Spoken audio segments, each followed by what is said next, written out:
We've all heard time is precious, but out of your 24 hours each day, which time slot is the most important one? Are you aware of that? Well, ladies and gentlemen, in today's video at Omkar Academy of Life, we are going to decode the most important 60 minutes of your entire day. Well, before I hand over the cake to you, here's a little build-up that you should know. Our mind, which is the software of the brain, the processing, is divided into two parts, the conscious and the subconscious. Now, conscious is that part of your mind which perhaps is active at this point of time. You see me, you hear me, you're aware of everything around you. Perhaps you're already processing 10,000 message units that your sense organs have been receiving. Everything that you're accepting from these sense organs and everything that you're perceiving through this mind is happening from your conscious mind. Now, our conscious mind has a filter which operates on your socio-economic, educational, and religious upbringings. Beyond this consciousness is your subconscious. Now, your subconscious is like a warehouse that has been storing each and every detail that you have been experiencing and exploring. Now, this warehouse is your reference point where now whenever you have to make a decision in your life, your conscious mind is referring to the subconscious and helping you make wise choices. Now, very important thing to note here is your subconscious mind, since it's been holding so many aspects of your life, is 6,000 times more powerful than your conscious. Let's say if consciously someone is trying to help you understand something, help you develop a thought process, your critical filter would be doing a lot of calculations, validating it, rejecting it, and so on and so forth. However, anything that goes to your subconscious can be gratified into your personality, into your reality, into your thought process. Remember, it is 6,000 times more powerful. Everything that's happening around you is a state of conscious awareness and processing through perception. But anything that is happening in the subconscious is a reality, irrespective of whether it truly is a reality or not.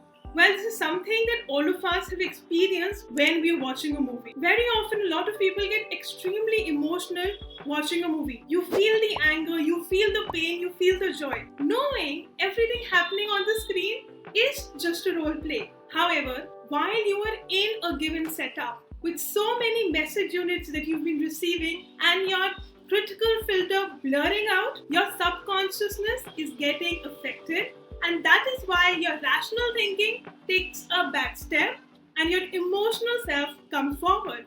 Well, if this conscious and subconscious is playing a beautiful role play, wouldn't it be nice if you had a direct access to your subconscious?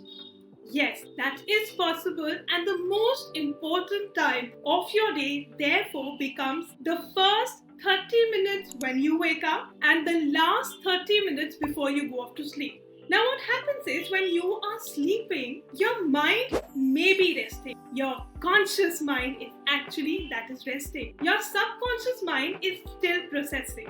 Our conscious action, such as seeing, understanding, hearing, all of that is now taking a pause as we sleep. However, your subconscious activities like the beating of your heart, the processing of internal organs, the breath work, all of this, which is controlled by your subconscious, continues to work. Now, when you go off to sleep, your conscious mind is transferring its control to the subconscious, and when you wake up, the subconscious is transferring back the control to the conscious. This is why during this transfer, our body just does not feel up and about to take action. Most people who are sleepy tend to get a little lazy in their thought process, in their physical action. This is exactly a sign how your conscious mind is stepping back, needing some rest, and your subconscious is coming forward and taking charge. Similarly, when people wake up, they are instantly not in a state of taking action right away or making decisions because the conscious is slowly and gradually taking the transfer back, taking the charge back. Now, this entire process roughly takes about 30 minutes. So the 30 minutes in the morning and the 30 minutes at night are the most crucial time period of your entire 24 hours. Now that you're aware of the value these 30 minutes hold, give yourself a reality check. How are you spending these two sets of 30 minutes? For a lot of people, the moment they wake up, they get their phone in their hand, even use it in their washroom. Similarly, most people, by the time they go off to sleep, they have and if they're unable to sleep, more and more scrolling and screen time continues to happen. Now, what's the downside of this? When you are giving yourself an access to screen time during these two slots, you are giving your subconscious instruction about things that you consciously would not. Let's say if you're scrolling something during these vital time slots and you randomly get a thought of self-doubt versus a self-doubt thought created during the day, there's a massive difference between the two. Because a self-doubt created while you are transitioning is going into your subconscious is 6,000 times more powerful and is going to impact you 6,000 times. When you have a thought of doubt during the day, you can actually ponder upon it, you can rationalize it, you can alter it, you can seek validity on it. However, something which is happening at the more vulnerable time is more likely to make you vulnerable. Now, if you have an access to the subconscious, which holds multifold power, why not use it to our good? Why not use it to empower us? Why not use it to make us the person we all wish to become? Being a psychologist, here's my go-to tip for you. Every night when you're going off to sleep, put your phones away, take out a diary where you begin to journal.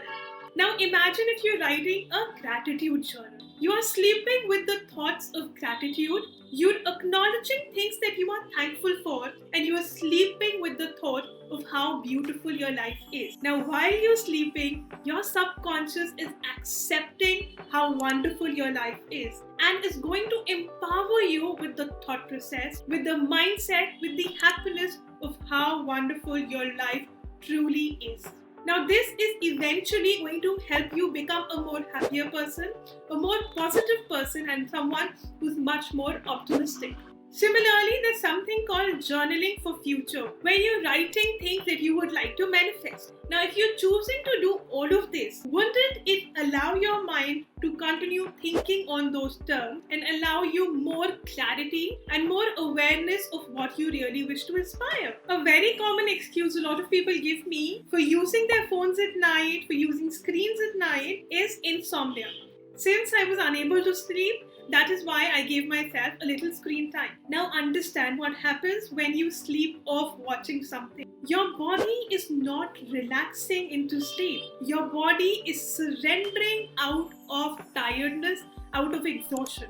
For most people, they're unable to sleep because there are thoughts which are bothering us, which is wanting our attention. And in order to not acknowledge that, in order to avoid that, we end up watching something or the other onto our screens. We end up watching these shows, these movies, these series till the time our body can no longer hold on. The body is eventually collapsing into sleep. And that is why here is your alarm to become aware that there's something that your mind is wishing to talk to you. And let's say if you're in a relationship with your mind, if you're continuously choosing to ignore, it's going to fight back, it's going to create a little disturbance for you. So the best thing to do is pay attention to yourself. Pay attention to your thoughts and acknowledge them.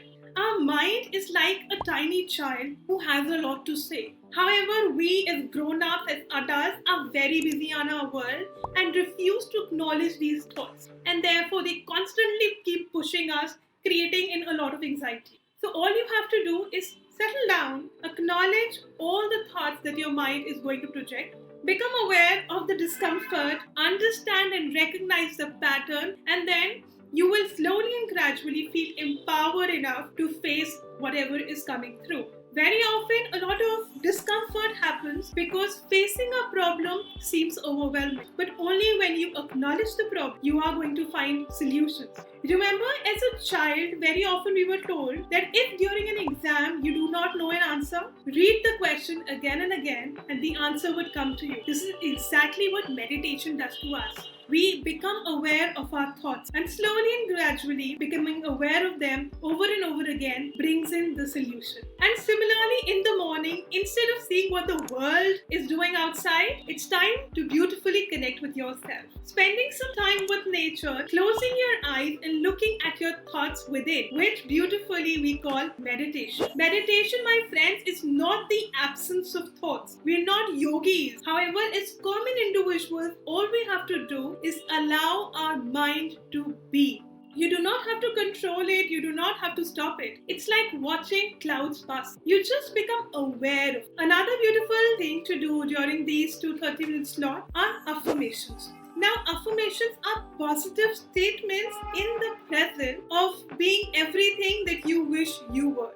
Let's say if you're someone who wishes to be more confident, you begin saying, I am confident. If you're someone who wishes to become a better speaker, you start saying, I am an excellent speaker. Now imagine if you do this during these golden 30 minutes twice a day, you're giving your subconscious direct instructions of altering your personality into what you really wish to be. So the first thing you need to do over here is become aware of what is it that you wish to create within you. Because only with awareness you can create a transformation. Only when you know what you want can you accomplish it. So today, make a list of everything that you wish you had, all the traits, all the qualities, the personality you wish you had, and then start affirming them during these 2 very special time slots. And now that you know which time slot of your entire 24 hours holds most power, most impact, and is most vital, I hope you are going to use it wisely. So it's high time to put the phones away and let your inner self shine. You have the power to empower yourself. It's time to recognize it and unleash it.